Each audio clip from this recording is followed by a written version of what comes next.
കാരണം നല്ലതിലുള്ളല്ലോ കോപ്പി വരുള്ളൂ. അപ്പൊ ഇന്റെ അടുത്ത് നല്ലൊരു സ്റ്റഫ് ഉണ്ട് എന്ന് എനിക്കത് അതിൽ നിന്ന് മനസ്സിലായി, ഒരു മരുന്നുണ്ടെന്ന് മനസ്സിലായി. അതാണ് എന്നെ എക്സ്പാൻഷൻ ചെയ്യാനുള്ള എനിക്ക് തന്ന ഏറ്റവും വലിയ ഊർജ്ജം, എനർജി അതായിരുന്നു. എങ്ങനെയാണ് ശരിക്കും നിങ്ങൾ ഈ കോപ്പികൾ അതിജീവിച്ചത്? എനിക്ക് അത്ഭുതം തോന്നിയിട്ടുണ്ട്. കാരണം മൗസി വന്നതിന് ശേഷം പിന്നെ കാണുന്നിടത്തൊക്കെ മഞ്ഞ ബോർഡുകളുടെ നിരയാണ്. എങ്ങനെയാണ് ഈ കോപ്പി പ്രളയത്തെ നിങ്ങൾ അതിജീവിച്ചത്? ആദ്യം ഈ കോപ്പി പ്രളയം വന്നപ്പോ ഇതൊരു കോൺഫിഡൻസ് ആയി, കാരണം നല്ലതിലുള്ളല്ലോ കോപ്പി വരുള്ളൂ. അപ്പൊ ഇന്റെ അടുത്ത് നല്ലൊരു സ്റ്റഫ് ഉണ്ട് എന്ന് എനിക്കത് അതിൽ നിന്ന് മനസ്സിലായി, ഒരു മരുന്നുണ്ടെന്ന് മനസ്സിലായി. അതാണ് എന്നെ എക്സ്പാൻഷൻ ചെയ്യാനുള്ള എനിക്ക് തന്ന ഏറ്റവും വലിയ ഊർജ്ജം, എനർജി അതായിരുന്നു. പിന്നെ ഒരു പ്രശ്നം നേരിട്ടത് ഇത്രയും ഷോപ്പുകൾ വന്നപ്പോൾ ആളുകൾ തെറ്റിദ്ധരിച്ച് കയറാൻ തുടങ്ങി. എന്നിട്ട് ഇതിന്റെ കംപ്ലൈന്റ്സ് മൊത്തം മൗസിയുടെ ഓഫീസിലേക്കാണ്. അതെ. അപ്പൊ ഞങ്ങൾ ഇങ്ങനെ ഓരോ ഫീഡ്ബാക്കുകൾ, കംപ്ലൈന്റുകൾ ഇങ്ങനെ കേട്ട് വരുമ്പോൾ ഏത് ബ്രാഞ്ചിലാന്ന് ചോദിക്കുമ്പോഴായിരിക്കും നമുക്ക് അവിടെ ബ്രാഞ്ച് തന്നെ ഉണ്ടാവില്ല. അപ്പൊ അങ്ങനെ പരാതികൾ കൂടി പറയും. അപ്പൊ സർവീസിലും ക്വാളിറ്റിയിലും ഇങ്ങനെ മറ്റു സ്ഥാപനങ്ങളെ കംപ്ലൈന്റ്സുകൾ ഞങ്ങളിലേക്ക് വന്നപ്പോഴാണ് എനിക്ക് ഏറ്റവും വലിയ സങ്കടം വന്നത്. കാരണം നമ്മൾ ഇത്രയും നല്ല പ്രൊഡക്റ്റും സർവീസും കൊടുത്തിട്ടും എല്ലാ പരാതികളും നമ്മുടെ ബ്രാൻഡിന്റെ തലയിലേക്ക് വരുന്നൊരവസ്ഥ. അങ്ങനെ വന്നപ്പോൾ ഇതിനെ മറികടക്കണം, എന്തായാലും മറികടത്ത് മതിയാവുള്ളൂ, നമ്മുടെ വെല്ലുവിളിയാണ്, വലിയൊരു ചലഞ്ചാണ്. അങ്ങനെ ഞാൻ ഇതുപോലെ നിങ്ങളെ പോലുള്ള കുറെ ആളുകളെ വീഡിയോസ് ഇതിലൊക്കെ മനസ്സിലാക്കിയൊരു സംഭവം, അവർ ഈ പേഴ്സണൽ ബ്രാൻഡിങ്ങിന്റെ ഒരു പ്രാധാന്യം അവർ പറയുന്നുണ്ട്. നിങ്ങളൊരു വീഡിയോ ഞാൻ കണ്ടിട്ടുണ്ട്, നിങ്ങൾക്ക് കൂടുതൽ തിരക്കിട്ട വീഡിയോ കൂടി ആയിരിക്കും. നിങ്ങളെ വിൽക്കാൻ അറിഞ്ഞാലേ നിങ്ങൾ സക്സസ് ആവുള്ളൂ.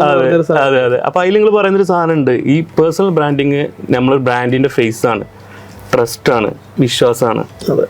അപ്പോൾ നമ്മൾ അറിയിക്കണമെങ്കിൽ നമ്മളെ ബ്രാൻഡിൻ്റെ ഒരു ഫേസ് വരണം, ആളുകൾക്ക് വിശ്വാസം വരണം. മറ്റുള്ളവരിൽ നിന്ന് നമ്മൾ വ്യത്യസ്തമായ ഏറ്റവും പ്രധാനപ്പെട്ട കാര്യം പേഴ്സണൽ ബ്രാൻഡിങ്ങിന് ഉണ്ടെന്ന് ഞാൻ മനസ്സിലാക്കി. അങ്ങനെയാണ് ഞാൻ ആദ്യമായിട്ട് മൈക്കിന്റെ മുമ്പിൽ കേട്ടതും ആള് ഫേസ് ചെയ്യാൻ തുടങ്ങുന്നതും സ്റ്റേജിൽ കയറി സംസാരിക്കാൻ തുടങ്ങുന്നതും ഒക്കെ അന്ന് മുതലാണ്.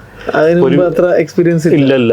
അപ്പോൾ എനിക്ക് തോന്നുന്നത് ഇപ്പൊ കുറെ മാറിയിട്ടുണ്ട്, അതൊക്കെ മനസ്സിലായി മൗസിയാണ് ഒറിജിനൽ എന്നുള്ളത് മനസ്സിലായി. തീർച്ചയായിട്ടും മൗസി ഇന്ന് ആളുകൾക്ക് ആ ഒരു ബ്രാൻഡിലേക്ക് ഉണ്ട്. ഇങ്ങനെയാണ് നിങ്ങൾ പ്രധാനമായിട്ട് പേഴ്സണൽ ബ്രാൻഡിങ്ങിലൂടെയാണ് പ്രധാനമായിട്ട് അതിന് അതിജീവിച്ചത്. പേഴ്സണൽ ബ്രാൻഡിങ് വലിയ രീതിയിൽ സഹായിച്ചിട്ടുണ്ട്. എന്നാൽ ഇന്ന് ഒരു സാധാരണ ഒരു അവിൽ മിൽക്ക് ബ്രാൻഡ് എന്നതിനപ്പുറത്ത് എനിക്ക് ഏറ്റവും കൂടുതൽ മൗസിയെ കുറിച്ച് സന്തോഷം തോന്നുന്നൊരു കാര്യം എന്ന് വെച്ചാൽ, അമേരിക്കയിൽ നിന്ന് തുടങ്ങിയ KFC ആണ് നമ്മുടെ നാട്ടിലുള്ളത്, അമേരിക്കയിൽ നിന്ന് തുടങ്ങിയ മക്ഡൊണാൾഡ്സ് ആണ് നമ്മുടെ നാട്ടിലുള്ളത്, പിന്നെ മറ്റു പല രാജ്യങ്ങളിലും തുടങ്ങിയത് നമ്മളിങ്ങനെ എടുത്തുകൊണ്ടിരിക്കുകയാണ്.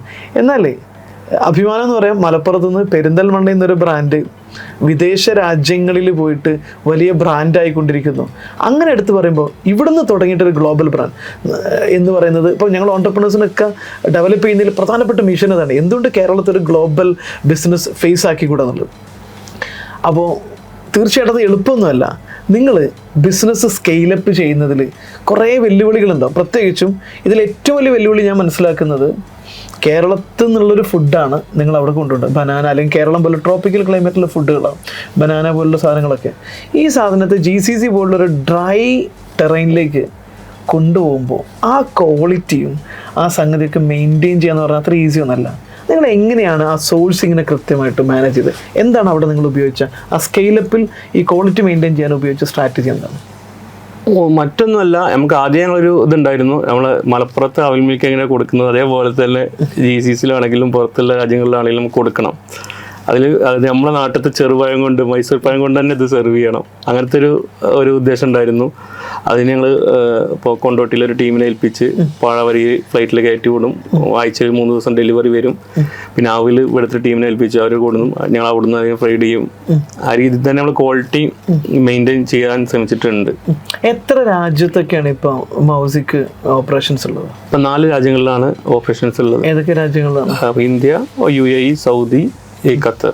മലയാളികൾ കുറച്ച് കൂടുതലായിട്ടുള്ള, പ്രത്യേകിച്ചും നമ്മുടെ മലബാർ റീജിയനുകൾ കൂടുതലായിട്ടുള്ള സ്ഥലങ്ങളിൽ ഞങ്ങളൊരു ഇപ്പോൾ പുറത്തെ രാജ്യങ്ങളിൽ നമ്മൾ ഇൻട്രൊഡ്യൂസ് ചെയ്യുമ്പോൾ, ബ്രാൻഡ് ഇൻട്രൊഡ്യൂസ് ചെയ്യുമ്പോൾ ആദ്യം നമുക്കൊരു നിലനിൽപ്പിന് വേണ്ടി ഞങ്ങൾ മലയാളികളെ ടാർഗറ്റ് ചെയ്തുള്ള സ്ഥലങ്ങളായിരിക്കും ആദ്യം ചെയ്യുക. പിന്നെ അവിടുന്ന് ആയിരിക്കും പിന്നെ ഞങ്ങൾ എക്സ്പാൻഷൻ. ഇപ്പോൾ ദുബായിൽ ഇപ്പോൾ നമ്മൾ മലയാളികളല്ലാത്ത സ്ഥലത്തും ഞങ്ങൾ ഔട്ട്ലെറ്റ് വന്നിട്ടുണ്ട്.